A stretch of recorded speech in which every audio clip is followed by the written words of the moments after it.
hari ibintu byakomeje guteza abantu urujijo.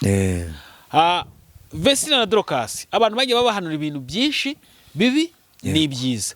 Ariko ikintu gikomeye hari abantu bagiye baza bakavuga amagambo ngo bitewe n'isengero bagiye bajya kuririmbamo ngo babatambye m'igitambo ikuzimu, nayo mpamvu batazagaruka ngo baze kurimba indirimbo zo kuramya no guhimbaza Imana ngo zikundwe. Ariko ejo nabonye ikiganiro bakoze mbona bagarutse.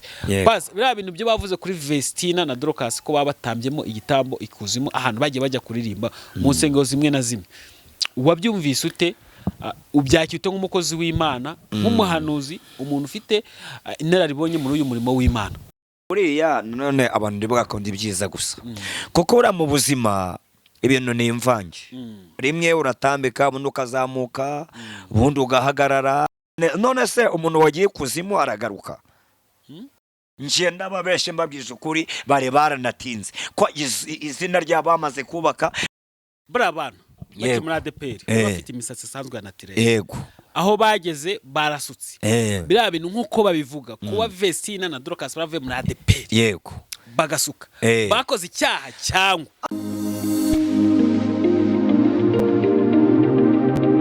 ni by'agace gakomeye kuri Tamano kuri Gonarike Plus. Amahoro y'Imana akomeze kubana namwe. Ngiye nitwa David, ninjye mugiye kubana muri kigano nkanakibura, ariko none ntago turi twenyine, turi kumwe na ndi Umukristo TV.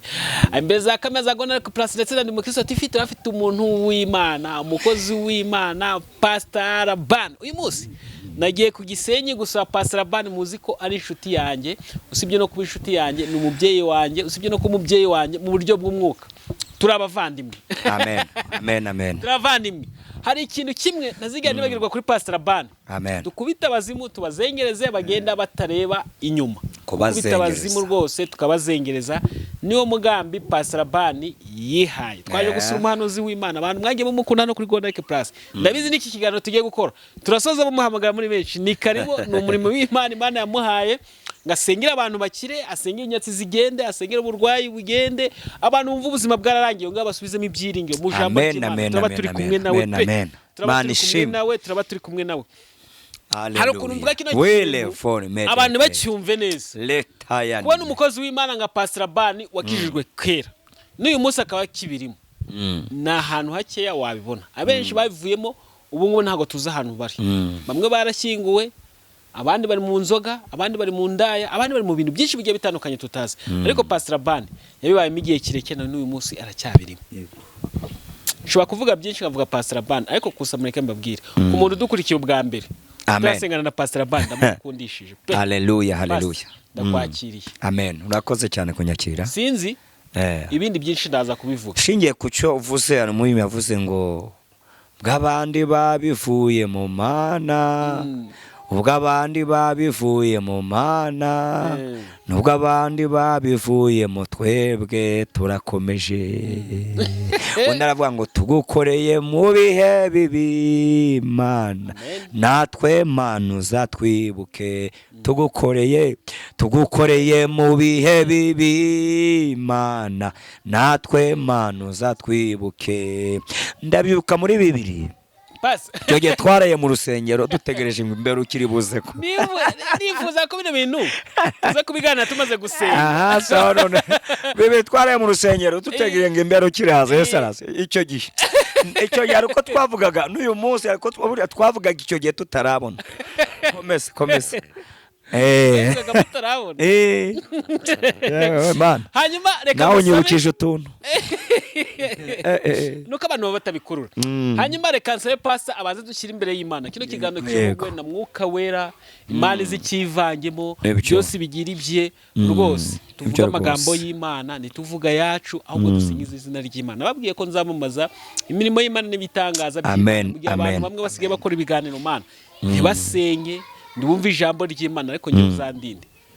Njye ntagira ikiganiro n'isengesho, nitujya no dusoze n'ijambo ry'Imana, ubundi dusengera abantu bakizwe. Basi nekara n'isengesho ry'Imana. Mana mu izina rya Yesu Kristo, turagusemeye izina ryawe nirishyirwe hejuru. Le forme degré tuze contanime le rufo no de dotanime we le gré senime defo ituze me detaya Alléluia. Les tanime, devo tous ennemis, les UFO, je vais tous les container. Les trérinime, Seigneur, tout de contaya, à la taya, devo tout ennemis, à santé. Urakoze Yesu, urakoze Yesu, izina ryawe nirishimwe. Buri wese uduteze amatwi kagirirwe neza nawe, uri kwa muganga girirwe neza nawe, uri mu modoka girirwe neza nawe, uri mu nzu ye, cya kibazo data umuhe igisubizo cyacu. Urakoze kumva gusaba kwacu no gushima kwacu, ni mu izina rya Yesu, amen amen. Hanyuma pastor kangusakanya gato mpanze ntanga itangazo. Yego. Itangazo rya mbere nibanga ngiye kubibira mw'abantu. Yego. Abantu bampamagara bakambura rimwe na rimwe bakabishyira ku bakozi b'Imana, ntago ari abakozi b'Imana bababuza, ahubwo nimero yanjye mwayibuze kwa kare yo mwabonye. Ibanga nabibira rero. Yego. Sibyo? Ibanga nabibira nuko umukozi w'Imana wese tuganiriye. Amen. Iyo turi gusoza ikiganiro ndamubwira akavuga nimero ye kugira ngo abantu bashaka gusengana nawe bamubone. Noneho by'imwaraka kuri pasa no kuntu mumukunda n'imparaga y'Imana imurimo n'ibitangaza Imana igenda. Amen amen. Nizeye ko muri buze kumuhamagara muri lele segre. Ntago aregeye kubirambika kuko nakazi Imana yamuhaye kandi nzi neza ko ibihembo bimuteganyirijwe pe. Ikindi ku bantu bamaze iminsi bambaza ibintu byo gukora live mu birori byabo, mu bukwe bwabo, cyangwa se aho bagize ibyago bapfishije ariko bakaba bari kure bashaka kubikurikirana live, cyangwa se bashaka kubyereka abantu bose uko ibintu biri kugenda, uko umuhango wose uri kugenda. Yego. Gonarike Plus ifite igice cya Gonarike Pictures. Iyo niyo gahunda twavuze. Ukeneye ko tuza kugufasha mu birori byawe cyangwa se wagize ibyago, tukagukora video nziza, amafoto meza, mwibuke neza urwo ni urwibutso. Niyo umwana avutse cyangwa se n'abandi bantu baje kugusura ubereka urwibutso rw'amafoto, ukabereka video yawe. Ariko nanone video yawe ukayishyira ku koranabuhanga, niyo umuntu yaba ari kudafite uburyo bimwoheza kumbwira ati genda ubirebe hano birahari, tubikora live rero. Ku muntu wifuza ko twamufasha muri iyo service yaduhamagara tukamufasha muri iyo service kuri nimero yacu ya 078 27 51 375. Abantu bagiye babinsaba bari beje iyi service nayishyizeho, mpamvu nayishyizeho kugira ngo mfashe abantu bari hanze barabimbazaga, noneho kuva babimbazaga uyu munsi nabi none sembigira neza ku bantu bashaka ko mbafasha muri iyo service. Ni karibu mutuvugishe ku iyo nimero nabahaye. Amen. Ikindi niba warasenze Imana ikakubwira ati nzagukorera ubukwe bwiza, amakamera azaba arimo, ukaba ufite amafaranga makeya kandi wasenze Imana, mu by'ukuri ubona nta bushobozi ufite. Niba nta bushobozi ufite rero, ikintu cya mbere buze gukora nuko ugomba kutwereka ko wakoze subscribe kuri Gonarike Plus cyangwa se kuri Ndi Umukristo TV usanzwe udukurikira, ukatweka n'ibiganiro nka bingahe wakoze commentaire, ubundi tukaguha discount y'amafaranga make wamagaje abantu bakayagusuzugurana. Twe yatuzanire dushake ama transport tuze tugukorera ibirori byawe bigende neza, amafoto meza, ikindi video nziza, ndetse tukabitambutsa na live ku mafaranga make yawe ufite rwose. Abantu ntibaguhenda, warasenze Imana, kuko nanjye iki kintu njya kugikora ntago ari ikintu nitumye, ahubwo ni ikintu Imana ishatse kugira ngo igire ute ikore. Basi icyo kintu kucyumva ndakucyumva cyane. Nibwo nuko ubukwe bwabaye kera ariko ufite abana kuri nuza kuri yubire cyangwa se gito ndakubwira rwose modo aka video kameze neza n'amafuta ameze neza ko ndimo ndabitegura kuzakora umunsi mukuru w'imyaka maranye na madamu wanjye. Yego. Hanyuma rero ikintu kihari ni kiza ni iki ngiki. Yego. Niba umuntu yarasenze Imana agahamagara umufotogarafi akamusuzugurana amafaranga ye. Yego. Amakeya ufite. Yego. Aho ukabukunda Gonarike Plus.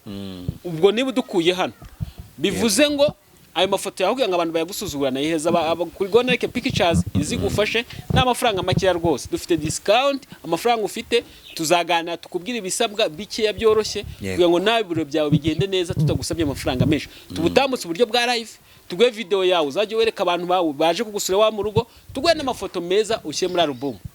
Ikimenyetso cyiza, urwibutso rwiza nka pass. Igihe dureka kuganira yatubwiye ko nta rwibutso afite bw'ubukwe bwe. Ibaze.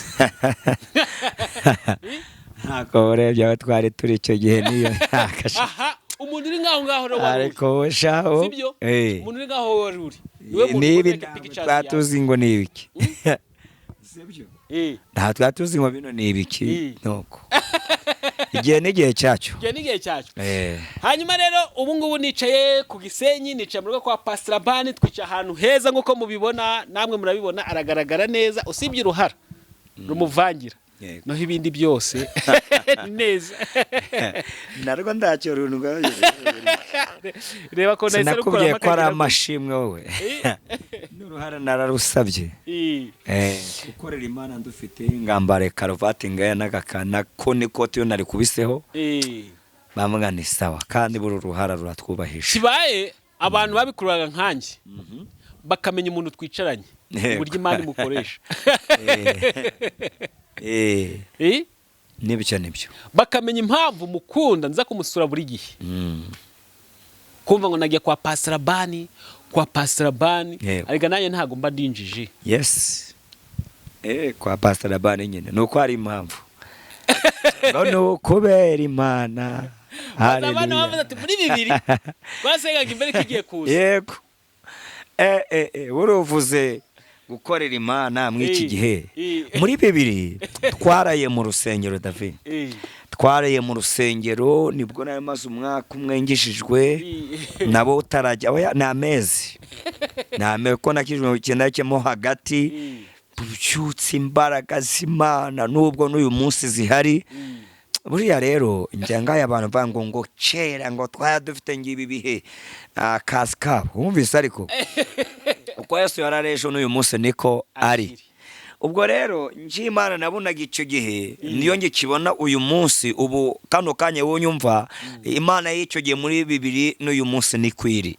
Ahuko biterwa n'uruhande uhagazemo n'igice ubarizwa mu icyo gihe. Ariko icyo nashaka kuvuga icyo gihe muri bibiri twareye mu rusengero tuzi ngo imberukiraza kuko twarabyumvise mu binyamakuru by'icyo gihe n'ibyo runwa nabo bari barabivuze ngo muri bibiri za radiyo rumwe ariko bajya bazita. Noneho turara mu rusengero twuzuye abakobwa abasore abagabo bashoboye kuboneka n'abamama turi ng'abantu nka 500 mperukiraza dusenga umuriro gwatse bara turi mu marere. Njya mbyibuka icyo gihe ninjye Imana yakoresheje njya mu buhanuzi ndatangira ndabahanurira numva Imana nambwira ngo mwiyeze tareko njyewe ndacyariho uko narindi kera n'umunsi nikondi kandi gahunda irakomeje icyo mbashaka no gukizwa. Ati gahunda irakomeje se gahunda konzi kwisi byenda kurangira bit nabiyano nga saa 5 n'iminota mikeya habura ngo saa 6 zuzure ubundi sirirangire namase kuva mweyo muntu nongeye gusubiza urusinga inyuma abati mwaka byaramwe si ubu biragenda gute ko Imana tubwiye ngo gahunda iracyakomeje ubuzima buracyakomeje Mana biragenda gutemberuka neza ariko ndongera ndiyanimiye abatemberuka neza n'ubundi babirangiye ndawundi uragira icyo ambaza none ndawundi uragira icyo ambaza none babirangiye ariko nikomeza okebura babusohoye ndakundi ngiye kubona mbona salta pa zibaziroshemo niko twese turi mu mwuka turi gusenga ariko nyenga nyenyeza ngareba kuza none mbona saa 7 minota 2 saa 5 minota 3 saa 5 minota 10 nacho saa 7 abantu tewe ati none si ko twinjiye muri bibiri namaze kurenga isaa kimberuka itashi womeze ariko turakomeza mu gitondo saa 11 tubona burakeye uwari muyobozi wacu icyo gihe aradusengera buri wese ajya kujya inyama n'umuceri bateguye kubunane ubuzima burakomeza. Ariko ikintu narashaka kuvuga icyo gihe muri bibiri burya abavuga butumwa tugira utundu tudutendo tuba dutandukanye kumva tareruya ati igihe tuhagazemo ngo ni cibiharamagara wumvise ariko oya ngi indwara nengwa ziranengwa sigaye indwari niko katerime katangiye indwara nezirana yasigaye indwari. Noneho tukibwira ngo ni ibintu birarangira uwo munsi haza kandi gateno batumva atungubu tindwara zirananiwe n'indwara zaranane ngo asigaye ebihara magara wumvise ariko ngo asigaye ibihara magara nawe rero burya ndacyo twari turabona ntacyo twari turabona. None uyu munsi turi muri 2026 insengero zifunze. Icyo gihe twari dufite ubutumwa buvuga ngo indege zagarara mu kirere, Bibiliya zizabumbwa n'ibindi tukumva ko biriho ariko tutarabona. Ntabwo mu nzozi zacu twibwiraga ko insengero ko byakona ngo zifungwe. Habaye iki? Twararaga mu rusengero, abakobwa abasore turi bicucumi, tukiryamira hamwe tutazi ngo ni ibiki. Bwacya mu gitondo tugakomeza amasengesho, mbega tukarara tusenga tuvuza ingoma ndana urukorota kutwirukangaho. Ntomeze ariko uyu munsi ni atasiyo. Ni icyitonderwa. Tukajya mu mavumo tukazamuka imisozi tutazi ngo yenda hari n'uwarota kubirwanya. Mwumvise ariko uyu munsi ni icyitonderwa. Ni icyitonderwa. Cyakora bikavuga ngo ubugome buzagwira. Ni ikintu cyenda nge mbona ko twasuye muri cya gihe kivuga ngo ubugome buzagwira. Mwumvise ariko niba rero ubugome bwaragwiriye yenda icyo gihe abicanye n'abandi ntabwo bari baragwira. Rega buriya tujye tugaruka inyuma no kuri leta. Hari abantu bajya mu ubwo buvumo umwanzi akabategerayo, mu ubwo butayu umwanzi akabicirayo, bikaba icyasha ku gihugu. Rimwe na rimwe yagiye abatera mwijyayo mwe mudaburira na za risike. Abari ngibyo baba bavuze. Cyakora icyamba kabareze y'Abanyarwanda badushakira ariko hatarimo no gutuma dusubira inyuma ngo abantu bongere bate umurongo wo gusenga no kubaha Imana. Icyamba rwose akaba neza badufitiye atari ikindi kibyihishe inyuma. Imana ishimwe cyane. Hanyuma rero Pastor musi tugiye kugana ku bintu byinshi nk'umuntu w'umuhanuzi. Nk'umuntu w'umuhanuzi nanjye Imana yanyemereye ati David nanjye uzagana n'abantu banjye. Oya nawe waje mu gihe cyawe. Waje mu gihe cyawe rwose. Ariko ubundi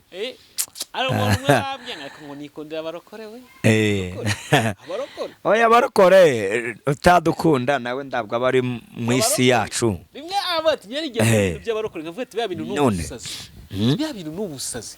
Yego. Kwizera ikintu utarabona. None ubundi umuhanga yavuze ngo kwizera ni ibisasi.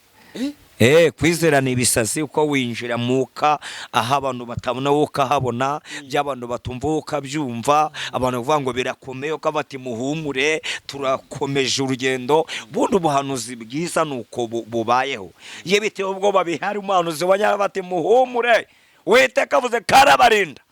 Babana ukajya muri mutu yo kumva ko barindwa n'Imana. Kandi koko bitano ko binjiye mu iyo muntu bakabona byabaye. Ariko n'abateye murapfa. Hari abanyabwa bapfakiri kare kandi bare bazapfa ngejo bundi. Sibyo si? Abapfa mbere. Hari abapfa mbere. Abantu benshi bapfa nk'imbanuka yabaye, abenshi bapfa kubera ihamuka. Kubera ubwoba. Bakabona ibintu biri kubaho ntago bazi byari byo. Uvuze kano kantu ko kembanuka. Nako kwa muganga mwabonaga ari umuntu utarembye cyane. Yego. Yakumva ngo bamaha igitana akayitaremba kurushaho. Yego. Gutekereza ibiri kumubaho akabona ibintu birenze. Akavuga ati wasaga ngiye gupfa none akarimba. Yego. Ako bagenda mari iminsi mu bitaro bamuha imiti. Navuga ati nyama ntago gipfuye. Yego. Kimwe na none uvuze kano kantu kimbanuka. Igihe kimwe nigeze njyana na madamu wanjye muri kiya dusohotse tugeze muri za Shorongi. Twagiye kubona tubona imbere kuri shoferi haturitse umuriro. Ya umwotsi kuzura bisi. Ariko dore icyo shoferi yakoze. Najya mwayo madakika yahise gwaraturitse ahita apandura ava kuri vora yafashe firi. Yahise afungura gato yahise yirukangira munsi y'imodoka sinzi uko yabigenje. Naho yamenye ikibazo giturutse. Ariko naje gutungwa abinyuma. Shambo nabari imbere. Amadirisha bari kuyashingura. Madamu wanjye aricenga hano arinze ari ngano. Nagiye kumurumva yandenze. Ari gushaka ubwarwana ngasoke. Nkuko nje ndwana no kumusubiza batari kwicara humura. Papa se tugiye gupfa. Nje nabati tuza wicare. Mwako gahwayi k'amasegonda make harabavunaguritse. Madamu yanjye utubumba mbarinde buri kunja nanjye ati warugiye iyo guma hamwe.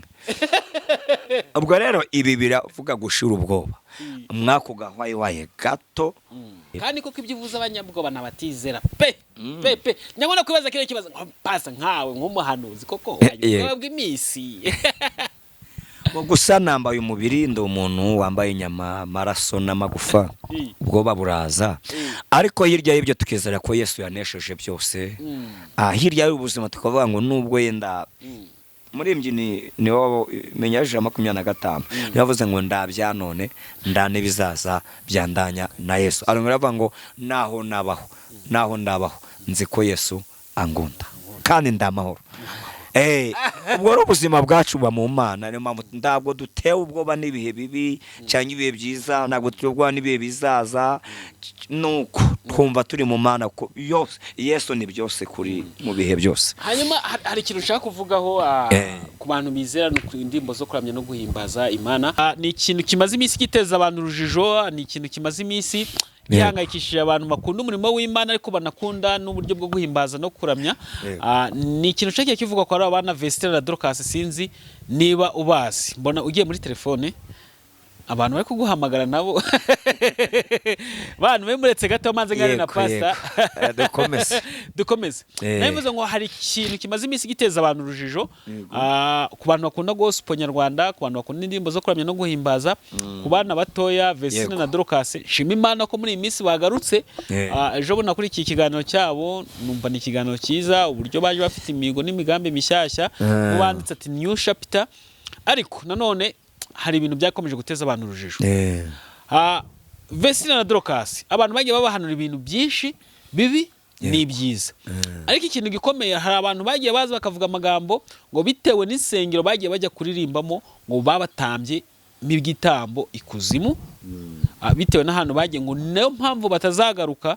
ngo baze kurimba indirimbo zo kuramya no guhimbaza Imana ngo zikundwe ariko ejo bunabonye ikiganiro bakoze mbona bagarutse bas bira bintu byo bavuze kuri Vestine na Dorcas ko babatambyemo igitambo ikuzimu ahantu bagiye bajya kuririmba mu nsengero zimwe na zimwe wabyumvise ute ubyacyute nk'umukozi w'Imana nk'umuhanuzi umuntu ufite inararibonye muri uyu murimo w'Imana bongerera uko mbyumva buriya mu buzima bw'abantu twumva ibintu mu buryo butandukanye cyane yenda ngo kuvuga ngo ubuhanuzi babanuriye ibyiza cyangwa ibibi buriya none abantu ndibwakunda ibyiza gusa kuko ura mu buzima ibintu ni imvange rimwe uratambika ubundi ukazamuka ubundi ugahagarara ubwo rero kuba bahanura ibyiza byababaho kuba bavuga ibibi nabyo byababaho kuko nibura umuntu uri ku isi ibyo birashoboka none kuri ikintu bivuga ngo batambwe ikuzimu wenda bigendana naho baba bagiye kuririmbira icyo cyo kimwe iyo uyoborwa n'Imana ndabyo Imana yakemera ko ujya guhagarara ahantu hahumanye ng'umuntu wayo burya niyo mpamvu iteka mbere yuko duhaguruka tuvuze ngo tugiye turaserutse ubanza gusengera urugendo wasengera urugendo iyo utwaye iby'Imana Imana ikabona ugomba kugwa hahantu hari uburyo Imana igwiyereka hari uburyo Imana ibikubuza ikakubuza rwose bikarangira naho bibaye gutyo umuntu yajya atinya kugenda kandi nanone gutinya kugenda rimwe na rimwe nabwo si ubutwari buriya mu murimo w'Imana turi abasirikare umusirikare rero nujya kurwana aho rukomeye kabishwe n'ubwo hahantu yenda baba batamba abantu ikuzimu uretse ko nabyo ndabyemera neza kutamba ikuzimu ngo batamba ikuzimu uretse ko nabyo ndabyemera neza none se umuntu wagiye ikuzimu aragaruka aragaruka ngo batanze ubugingo bwawe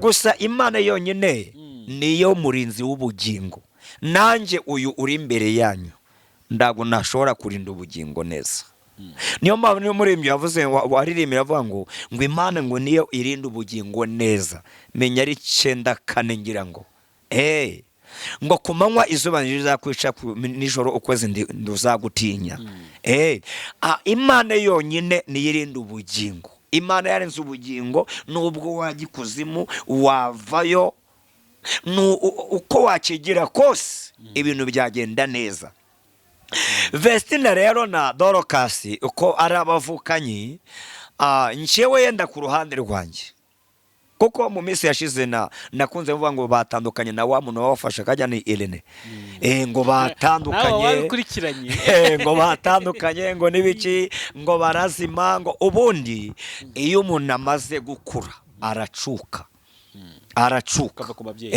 niba bari bamaze kwiyumvamo bakuze ahubwo bari baranatinze nje ndababeshe mbabwije ukuri bari baranatinze ko izina ryabo bamaze kubaka aho bari bamaze kugera hose gukomeza kuyorwa n'umuntu ngo nuko ngo yenda ngo are ngo wazamuye ngo ibihangano ngo byabo bundi umuntu aravuka mama akamwonza irya kumwonza mu myaka 2 ibere rikabiri takimuhagije agatangira afata utuntu tw'imbuto n'utubiswi n'utundi hirya y'ibyo twatubiswi ndi tube tukimuhagije hirya y'ibyo agatangira gufata ibiraya akarya hirya y'ibyo n'ibijumba akabihekanya n'imyumbati akabijya n'imbungura akabirya ni ikimenyetso cy'umuntu uri gukura kumva ari ngo batambwa ikuzimu yego kumva ngo batambye ikuzimu rwose nibo babimenya ariko wenda ngewe shingiye ku byo mbambona kuba yenda bari basa nabo bahagaze gatoya muri gospel yenda bari bakikiyegeranya no kwitegura gukora ibyabo ngabo bwite ariko gusora amakuru ngaya baherutse gusohora twaje zandiri mu matumvagaho byabimbano by'umwuka turacyakomeje inyenyeri iracyaka kuri twe ndakabuze bakunda tuzakomeza kubakunda hari n'abandi bantu n'ubushavuga ngo ngo kuva ngo bave ngo muri ADPR ngo bagatangira ngo kwisiga kwimakiya cyangwa gukora n'icyo kintu tukivugeho icyo kintu pastor bra abantu bari muri ADPR bafite imisatsi isanzwe ya naturelle yego aho bageze barasutse bira bintu nkuko babivuga kuba Vestina na Dorcas barave muri ADPR yego bagasuka bakoze icyaha cyangwa nje ndahamya ndashidikanya 100% ndacyabakoze ndacyaha bakoze kandi bari muri ADPR mateko ya ADPR vuga ko nyine bayoborwaga n'amateko ya ADPR ndago bakiyoborwa nayo rero buriya birana ibyo tubyita kwibohora bari bohoye birangiye ngita kwibohora buriya hari igihe uba ahantu aho kubohwa n'ijambo rya Kristo kubana Kristo ukabohwa n'abantu bigendanye n'imyumvire yabo bigendanye n'ibyo bo bashaka warose ko David umuntu ashobora kuba yanga umuntu akamukwangisha kandi wenda aco mupfa umuntu ashobora kuba yanga ikintu nose tuvuge David niba ndakunda umuceri ngo kwangishe ntukawuri yego niba ndakunda inyama nzi kwangishe se bone David hari tugomba gutandukanya hari umwuka wera w'Imana wa Kristo hari n'umwuka w'idini ibi bintu abantu babyumve neza hari umwuka wera w'Imana isumba byose wande Yesu yavuze ngo ndagiye ariko nzabaha ku mwuka wera ngo yo naza azabemeza ibyaha abemeza by'imirimo y'abisi kandi abashoboze n'imirimo y'ibyo gukiranuka uyu rero atandukanye n'umwuka w'idini David yenda abakuzi kuri video waruzi ko hari urusengero ugomba kujyamo mu cyumba cy'amasengesho cyangwa se ku cyumweru babona uburyo ufatwa uwo musatsi uburyo wiyogoshesha babona ubwanwa bigendanye nuko bababwiye agatangira agantu ati dore umupagani hano ati dore umupagani hano kuko ibyo bintu nago byambaye hora turi kumwe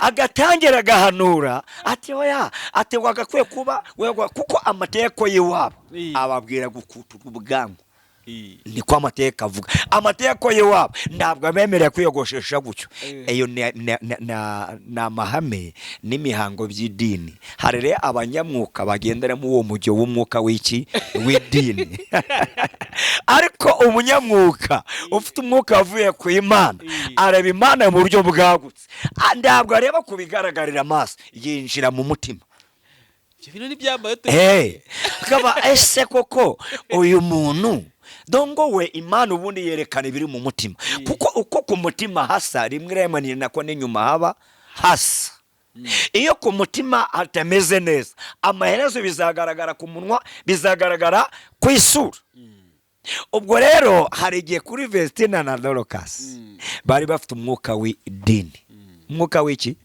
w'idini n'amahame yabo noneho abantu babona ngo bahinduriye ahandi basuka bazwitaho n'ibindi ngibyo ati dore baguye muhanuzi agahanura ati dore baguye nta nubwo inyenyeri yawe indirimbo zongera gukundwa ati dore ni gutya ugasanga ibintu babipanikishije babigize birebire byajemo n'ubuhanuzi. Bibiliya ivuga iki? Kurinda umutima kuruta ibindi byose birindwa, ngo kuko ni naho iby'ubugingo bikomoka. Niba Revestina na Dorokasi bashobora kurinda imitima yabo, ndiyinjirwemo n'ubujura, ndiyinjirwemo n'uburyarya, ndiyinjirwemo n'ubusamanye, ndiyinjirwemo n'ubujura, barinda umutima. Naho ibindi ni imyambaro. Ibindi ni imyambaro. Mubimenye rwose, ibindi ni imyambaro. Nuko bene ni imyambaro rwose, bene ni imyambaro nganjye David sujya ukunda avuga ngo urwo ruhara kugenda usa neza ngo ari kibazo n'uruha. Hari abantu rero hari abantu baba bataramenya rukukuraburiza. Okay, hari abantu bataramenya kwiyakira no kwisobanukirwa, ugasanga ingwefero iri mu mutwe kuva ku wa mbere gusa ku cyumweru, kuva mu kwezi kwa mbere kugeza umwaka ngari guhisha iki uruhara kugendana ngari guhisha uruhara. Ibi bintu rero uko ngewe njaka nakambara ingwefero, uko njaka ndoyambara, ni nako nibindi biba bimeze ari imyambaro. Icangwa mwana ukwiyakira. Hanyuma ku bantu batekereje nabi kuri Vestina na Dorokasi, ijambo rimwe ubagenera. Ku bantu batekereje nabi kuri Vestina na Dorokasi, sadeba kobo ndawe bagiriye nabi. Cyakora uwo bibye atanga igarama. Atanga igarama rwose. Uwo batutse atanga ikirego. Uwo bahemukiye abiba ryose.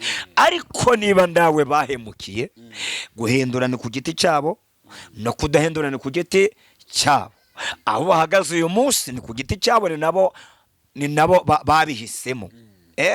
Sadepako ni heza, si habi. Yendetse ko rimwe na rimwe abantu bareba ibintu mu ruhande rumwe, ntibare ibintu mu buryo bwagutse. Kuko hari abantu bareba ibintu mu ruhande rumwe. Singo umuntu uyu munsi ugifite isengesho ngo Potre Yongwe ngagaruke muri ADPR uwabireke. Ngo umuntu ufite isengesho uvuga aya ng'abantu ngo bose ngo bava ngo muri ADPR ngo mugaruke, mubabwire bagaruke kuri Kristo. Bagaruke kuri Kristo. Abateye Kristo bagaruke kuri Kristo. Turi kugendana. Ariko nibavuye muri ADPR bagahindura, ni nguko n'abantu hano Rubavu ngiye mu kiri Musanze. Nigeze kuvuga ko Kristo wenyine ni udahinduka, naho imyambaro irahinduka. Aho naho bamwe yo bareba buryo buciriritse Imana. Me David bavuga Labani akiri umukene yagendanaga naba, yarasa gutya, none amaze gukira yiciye ku bantu. Ekada ibe birahinduka. Kuwa kabiri hatandukanye no kuwa gatatu, kuwa gatatu hatandukanye no kuwa kane. Turi kugendana noze kugira ngo bigaragaze ko yego ari umuntu twaganiriye. Sibyo, ari umuntu twaganira tugiye gusura umukecuru, agenda afite ino Bibiliya ntoya, urayibona? Yego, Bibiliya ntoya. Ntoya ndayibona rwose. Yego, ndayibona Bibiliya ntoya. None agiye gusura umukecuru, agezeyo asanga uwo mukecuru afite Bibiliya ya kera. Aje amubwira ati rero, uwo mukecuru amubwira ati rero iyi Bibiliya ufite ntago ari original. Ahubwo ngo reka ngweke Bibiliya ya original. Azana ya Bibiliya ya kera yanditswe kera, mbese twitangwa neza 5 niyo ni original. Yego, ariko mu by'ukuri amagambo baramwe namwe. Ubwo rero abantu bashaka kureba ngo pasa gutya mbere yambaraga gutya, ubu basigaye yambara gutya, ngo byarakaze. Gambo ugira umaze ugera kuri top, kuko umukene nabi yamuvuze ngavuga ngo yihonga. Si turi kumvikana. Hari amagambo uba ufite ukennye, ariko hari n'amagambo ugira uri kuzamuka. None amagambo tena ugira uri hejuru cyane. Ubwo rero uko ugenda utera iyo ntambwe, hari ibyo usiga ugasatira ibiri imbere. Niyo mpamvu rero ngo yaraguye ngo kera ngatara ngo nyamara ngo yakuraga ngibi ngagakora ngo ne mwakabyaramwe. Sibyo si bivuga ngo niba mbere nararyaga isombe idafite birungu. Turi kugendana none uyu munsi uburyo bwabonetse ngarya isombe ifite ibirungu, kugira ngo nereke ko Imana kongeranutse ngo meze mbe ku sombe barababeshye. Hanyuma pastor tugiye kujya mu ijambo ry'Imana ku bantu badukurikiye, tugiye kujya mu ijambo ry'Imana babyumve neza. Yego. Ijambo rimwe cyangwa amajambo abiri kuri Christina Dorcas. Yego. Imana ikomeze bafashe muri urugendo hano ku isi. Ngo bayibemo neza. Ni irihe wababwira? Bonje navuga ngo basenge, bakiranuke, ndebatinya abantu, ahubwo batinya Imana yabahanze yabaremye. Kuko Imana yabishatse n'isogonda imwe byaba byarangiye, ariko nubwo abantu igihugu cyakwirukangaho Imana iguhagazeho, babana igihumbi bagwa ibumoso bwawe ugatambuka wemye. Ubwo rero nababwira ngo courage, sadepa ko ndabitutsi numva batutse ndandaza indaro numva zababayeho zidafite gahunda, ari ndetse zidafite gahunda, ariko ngindi umwana wese aremerwa avuka ari ingingi murengera huko uburyo wasamyemo wa mwana nico kibazo ndabyo turabumvaho, sibyo se? Ubwo rero courage rwose kuba bahindura menta wabo wabafashaga bagahanga ibyabo kiti cyabo, amavuta n'imbaraga kuri bo, nomba aricyo nabifuriza. Hanyuma rero ku bantu badukurikiye turacyari kumwe na pastor, mumenyere neza ko nkunda ijambo ry'Imana mw'abantu mwe, azanye nk'akanya ko nkena ngatambutse ijambo ry'Imana birebe neza. Yego. Abantu bahagurutse bavuga ko bavuga ijambo ry'Imana uyu munsi nibakiritambutse, ariko ngiye kuva natangira ibintu ndashatambutse ijambo ry'Imana. Kandi courage rwose. Ndashima Imana ko icyo kintu Imana ikindindiyemo. Yego. Abantu benshi muzi ba pastor bamwe basigaye bakora ibiganiro bagatanga ikiganiro bakagisoza nta sengesho bumvise. Ariko icyo kintu ntimuzakinyumvaho. Yego. Icyo kintu Imana shatsinze no kundi ubyibuka. Araye dutangire turi mu mafuta tukagera ngo twafa, ariko tewa ya mwitonde. Mwitonde arisengesha umwana. Mwitonde kandi tugomba ye pasi navuze ngo ngenda byibuka neza. Nari ndi kuganiriza abantu ko abwira ati ngiye gukora bino bintu. Ijambo bambwiye ati uzakora biriya bintu uzabona bagukurikira. Yego. Nyine bazabireba. Yego. Kandi koko mureke mbabwiye mwabindi gukora ikintu ukabura abantu bakureba. Imishyano n'ibyacitse. Birababaza. Ni ikibazo kiremereye. Uzi gukora ibintu byakuvunye ukabura abantu bagukurikira. Ni ikibazo. Ni ikibazo rwose. None nge narenzeho ibyo bintu navuga ati sininkora ibintu ntihagire abantu bankurikira. Hako nge navuze ati ntihaza aba 200 100 beza. Abo ngabo nzabashimira Imana. Nuko abantu batabyumva. Harakantu yigeze abantu 100. Yego. Harakantu yigeze uvuga ati buriya bashobora no kuba 50 ariko bataje ng'abafana bakaza ni 50 bangize ku mutima bangunda n'ikindi gihe bazagaruka baba niwe 50 ko bagukunda bazatuma n'ijana rigeraho, bazatuma na magana ageraho, none ku buryo munazagera mu bihumbi. Kandi koko baraboneka cyane.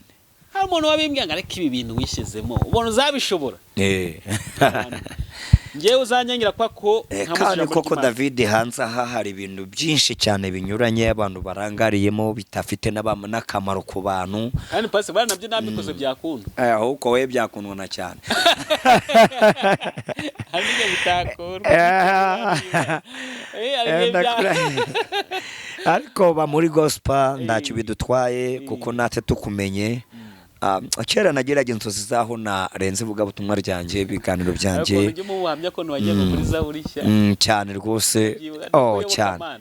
Ndatega mvuye hano Rubavu ngi Kigali ku tike yanjye ku mbamba yanjye ara muhunga andonga kamera pe. Zaburi. Turaganira hafi saa yose ndegereza ko kizajya mbe kutasizeho ati ariko Imana ishimwe yazanye David. Kweho kamana wagiyeyo. Noko. Yo kamana gane na Jori. Aho tuhari. Jewe yandiye n'ibiceri. Yandiye n'ibiceri ariko ndacyo bidutwaye. Bagwiki? Kazi ciwe. Jori yakuriye. Yandiye ibiceri. Gutambukiwe. Imana yari imitegura David kuri Gonareke TV musi dafite ndi umukristo. Ndacyo tubaye rero. Imana ishimwe agatute karabonetse. Ako bantu badukurikiye bareba hano twicaye na hano. Base nge ngusabye kintu. Abantu jye baganiriza wica ahantu hasa gutya. Yego. nta bintu bihari bihenze. yego Abantu badukurikiye muri kubona hano hantu hasa neza gutya, murebe inyuma murahita mwibwira ibintu bihari, ariko inyuma yaho hari nabo urutoki. babibonye Ariko urebye ukuntu hameze, nabo babibonye harasa rwose. neza, kandi twaganiriye kuva mu gitondo kugeza saa hisi, kuko natwe yatangiye mu gitondo niko n'ubu ngubu hagize ute kimeze. Bivuze ngo pastor atajya abaganiriza kenshi yica ahantu nk'ahangaha, cyaba ari ikibazo. rwose Nta muteguro mwinshi uhenze uhari, ariko haragaragara neza ko wabona umukozi w'Imana wambaye. sadepa k'ibinyamakuru byacu bikizamuka ngo tusiga amarange tukore ma studio n'iki, ariko hano hantu njyewe bafite ahantu nk'ahangaha ntajya nk'umuranga hameze gutya takoraje ntajya kubaka studio y'iki hantu hasa gutya.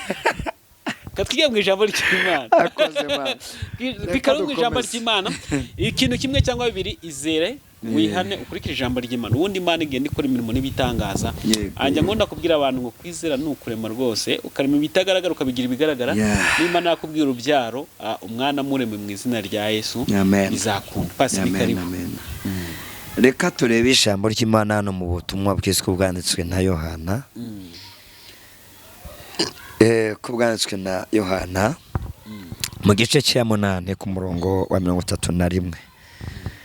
Ubutumwa bwiza kubwanditswe na Yohana mu gice cya 8 ku murongo wa 31.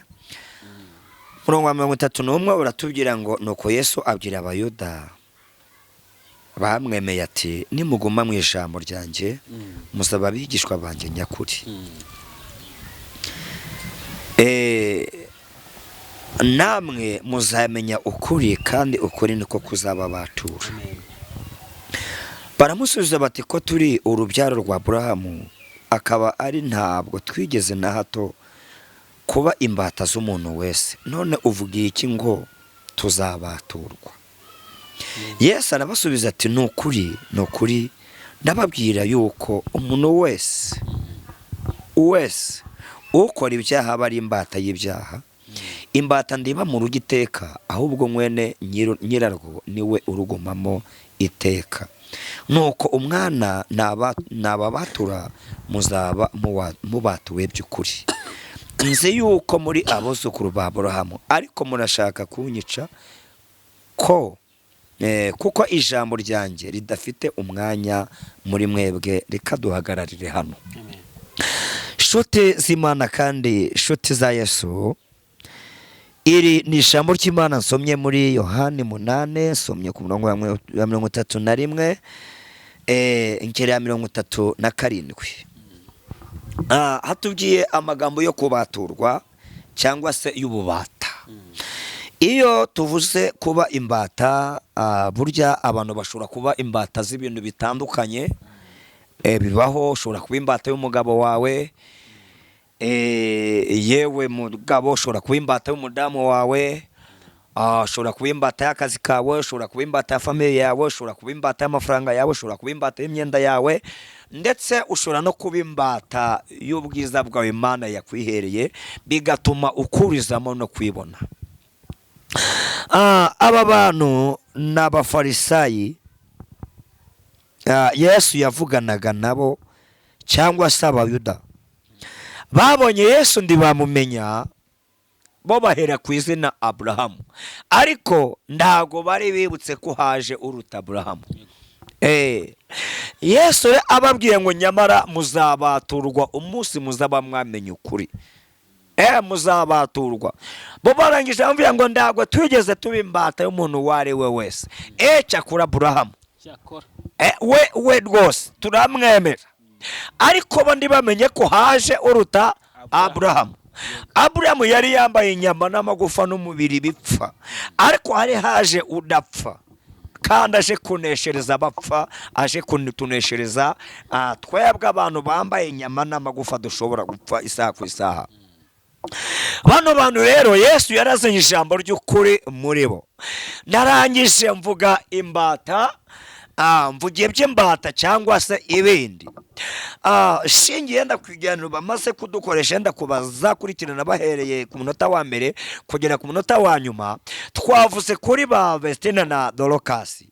Bamwe baratangira bati oya nyamara baraguye ubwo bavuye muri ADEPR amahame yabo bakajya muri ariya mahame. Ubundi buri gihugu kigira amahame, buri gihugu kigira amahame, buri muryango ugira amahame agomba kubayobora. Imana rero nayo ubwayo igira amategeko abantu dukwiye kugendera kugira ngo dushobore kubaho mu migambi y'Imana no kuyinezeza. Ariko hari amategeko ya ADEPR, hari amategeko ya Anglikani, ndavuga amadini nibuka, hari amategeko ya Batista, hari amategeko y'Abayeberi, hari n'amategeko y'Abasilamu n'Abahamya. Ariko ayo mategeko siyageza abantu mu gukiranuka. Ariko amategeko y'Imana ni 10. Irya mbere avuga ngo ndi Uwiteka Imana yawe yagukuye mu gihugu cy'Egiputa mu nzu y'uburetwa, ndukagira izindi mana umbangikanya nazo. Irya kabiri ngo ntukiremere igishushanyo kibajwe. Irya gatatu ndukavugira ubusa izina ry'Uwiteka Imana yawe. Irya kane giheruka kweza cyangwa se kubaha umunsi w'isabato. Irya gatanu riyavuga ngo wubahe so na nyoko. Gatandatu ndukice. Karindwi ndugasambane. 8 ndukibe. 9 ndugashinje inyuma mugenzi wa 10. Ayo niyo mategeko y'Imana dukwiriye kugenderaho. Icyakura mu isezerano rya kera hari andi mategeko Imana yabwiraga Mose guha Abisiraheli kugira ngo bitwararike bigendanye na situation babaga bagezemo. Ariko Yesu aje kwisi ya mategeko yose 10 ayakura mu mategeko 2 gusa. Aravuga ngo umva Isiraheli we, ndowete ku cy'Egiputa abarujya wubaha, abarujya korera. Irya kabiri ndavuga ngo ukunde mugenzi we nguko wekunda. Kuki byahanuwe n'ibyanditse byose aho ngaho niho byuririra. Ukunda mugenzi wawe ndi wamugambanira. Ukunda Imana yawe ndi wayibangikanya n'ibigirwa mana. Iyo rero tuvuze imbata, iyo tuvuze imbata, buryo umuntu yaba imbata y'idini ariko atari imbata ya Kristo. Umuntu akubaha akaziririza amategeko y'idini ariko amategeko y'Imana akaba yica. Babandi basambana mu ibanga, babandi bagasomaho mu ibanga, ariko yagera mu rusengero icya 10 ndi tayari. Yagera mu rusengero twambara ibirebire ndi tayari. Dongo kabisa ku buryo aba wa muntu aho rimwe rimwe naho barokore bagiye bashirira bino bintu batarabitahura. Munda akabara umudiyakoni ari mu bimbere pe yambara igitambaro ndikiva mu mutwe, ikanzu ni kubitse, ariko abandi akaba yarabamaze. Abandi akaba yarabamaze abarongeramo ariko amubona inyuma ku mihango y'idini ati dore umuntu ukijijwe. Niyo mpamvu rero bano bantu nabo bari barubatse ku mihango. Habona kundi muntu uza gusenya imihango rero y'amadini. Bumva arababwiye ngo ku murongo waho wa 37 ngo nuko Yesu abwira Abayuda bamwemeye ati nimuguma muri nje, nimuguma mu ijambo ryanjye muzaba bigishwa banjye nyakuri, namwe muzamenya ukuri kandi ukuri niko kuzababatura. Iryo jambo rirabacanga ko twari tuzi ko turi ahantu hanyaho, none kuko yongeye kutubira ngo kubaturwa ibi bintu ni biki koko. Ngo ariko baramubaza bati ko turi urubyaro rwa Aburahamu akaba ari ndago twigeze nato kuba imbata y'umuntu wari we wese, uvugiye iki ngo tuzabaturwa? Nabo baramusubiza. Yesu arabasubiza ati nukuri nukuri ndababwira yuko umuntu wese ukora ibyaha ari imbata y'ibyaha. N'ubundi ni imbata y'ibyaha. Imbata ni imbata ndiba mu rugo iteka, ahubwo mwene nyirarwo we aruhamame iteka. Amen. Ubwo rero mu rugo Yesu yavuze nukuba muri we, nukuba mu mahame ye, nukuba mu bushake bwe. Ariko bene ibintu byose tubona hano mwese birahinduka. Yego. Amen. Shobora kuba uyu munsi ngennye ndi gutsindagira kaburimbo n'amaguru, ejo Imana ikamba imodoka. Kuko David namwe abatwumva, niyo mpamvu navuze ko amagambo umuntu avuga akennye atandukanye n'amagambo umuntu avuga yamaze kuzamuka. Ibyo bintu mubimenye, mutarabyemera bizagorana kugira aho muva kugira naho mugera. David n'ibimana indeye iteka, uyu munsi yenda ndi kugenda n'amaguru ndi gusaba yanga, uwo mbonye amakuru Yesu ashimwe ngiye kilometero 2 nawe n'abantu bazira izina rya Labani, ndabasuhuje rwose ni sava bose nabasuhuje, ndawe nanyuzo ndamusuhuje. None se ningera na moto yo kugendaho niko nzabikora? Nose ningira imodoka nzajya mbagarika imodoka buri metero 5 zuze runaka? Niba mbona dore ndakwa kidusuhuza ariko mbere ya hoya hari ibintu biba bitakijyanye, sibyo se? Kuko ndagwagenda uhagarika imodoka buri metero 15 ngo ugiye gusuhuza umuntu ngo nuko ngo umuzi ngo ugiye kwehoya, ndako byakunda rwose. Hanigiye uri no muri kaburimbo gahagarika adakwiriye ngo ugiye gusuhuza Labani mwasenganye kera, polisi zaguhana, bazagufata ko uhagaze tabugenewe. Huko tujye tumenya bino bintu, tureke kuba imbata z'abantu, tureke kuba imbata z'ibintu, tuba imbata za Kristo. Niyo tuba imbata za Kristo tuzanezeza Kristo, tunezeze n'abantu. Kimwe nuko ushobora kuneza Kristo ariko abantu bikanga rwose, kuko ndago turanga ngo tunezeze abantu, turanga ngo tunezeze Kristo, kandi turebaho Kristo ashaka ngo turebe, twumve ibyo Kristo ashaka ngo twumve, kuko yarevuze ngo ibyo amaso atigeze areba n'ibyo amata atigeze yumva, ibyo Imana yabiteguriye abayikunda. Murekere nzose bana b'Imana, ngaranyesa mvuga ngo uri imbata y'ibiki? Uri imbata y'umugabo wawe, uri imbata y'umugore wawe, uri imbata y'umuryango wawe, uri imbata y'akazi kawe, uri imbata yande? Ese uri imbata ya Kristo? Uri imbata yande muri ibyo byose? Kuko hari n'abantu babatwa n'imyenda yabo, hari n'abantu babatwa n'amafaranga yabo. Uri imbata y'iki? Wowe uri imbata y'iki? Hano Yesu yaduhamagariraga kumva ijambo rye rikatubatura, rikadukura mu byaha, rikadukura mu madini, rikatwinjiza muri Kristo, rikatukura mu miryango. Vango nubwo umuryango wabo udahari, nzi ko Kristo ahari kandi azabana nanjye, azandungisha ubuntu bwe. Reka dusoreze hano, nimwakira ijambo ry'Imana. Amen. Hanyuma Pastor ndagushimiye cyane akanya kawe waduha katugana ijambo ry'Imana, ariko nanone ijambo ry'Imana ronimo n'impuguro, tureke kuba impata y'ibintu bimwe turimo, tugire ukuntu twanga gutekereza. Aka kantu njye ngumvise neza cyane.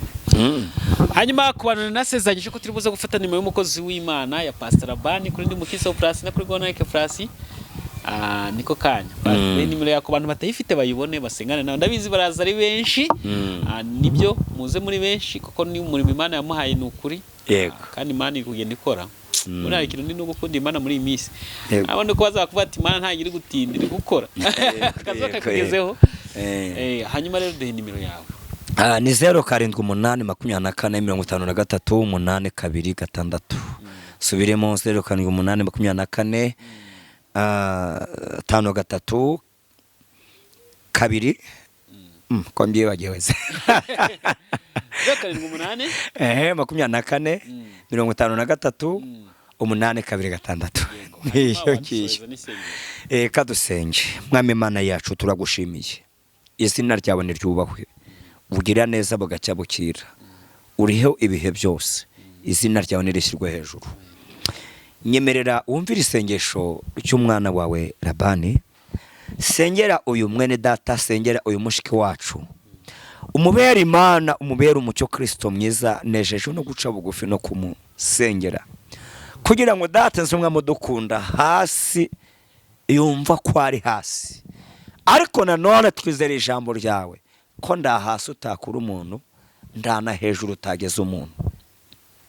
Byari igihe umuntu arya, yambara, yagenda mu muhanda akwigaya, yabona bambaye neza, yabona data kaba koko Mana ngaje, ariko yo baravuga ngo nzi ko ushobora byose, ko ndacyabasha kurogoya imigambi yawe. Hari igihe umuntu abona ibyiza biri gukorerwa abandi, akaba ari umukobwa imyaka igahita indika, ariko akabona urubyiruko rugenzi rwe bagenzi be bangana, abasumba, akabona ibyiza byababaye, ubukwe bwabaye, basabwe. Data wakatangira kwishura uti koko Mana nganye nzava, ariko haracyari ibyiringiro. Ndakure umuntu atakurwa, ndanakura umuntu Imana itamugeza. Data mu izina ryawe ryera. Hari igihe umuntu arwara akagira imyaka myinshi arwaye, vango koko Mana nzakira gihe ki, ni ryari nzava mu iki kibazo, mu iki kigeragezo. Ariko uyu muntu wawe ndamusengeye Kristo mwiza, nubane nawe, mugirire neza ko iyi ndwara washyiraho iherezo. Data ukamukura mu iki kigeragezo kimaze imyaka, ukamuremera amashimwe. Izina ryawe nirishyirwe hejuru. Bana n'abawe rero ubabera Imana, ubabera umucyo, ubabera ibyiringiro, ineza n'imbabazi zawe Data buja mwiza bitinde cyane ku bana bawe bashoboye kudutega amatwi no gusengana natwe. Ngamba gusenga no gushima kwacu ko dushimiye Imana mu izina rya Yesu. Amen, amen, amen, amen. Hanyuma ndabashimiye cyane wo muntu wakurikiye ikiganiro kuva ku munota wa mbere kugeza kuri uyu munota dusoza ikiganiro. Imana y'amahoro ikomeze ibane nawe. Pastor nawe ndagushimiye kwa wemeye kutuganiriza kuva ku munota wa mbere kugeza kuri uyu munota, kanatubwira ijambo ry'Imana. Imana y'amahoro ikomeze kubana nawe. Hanyuma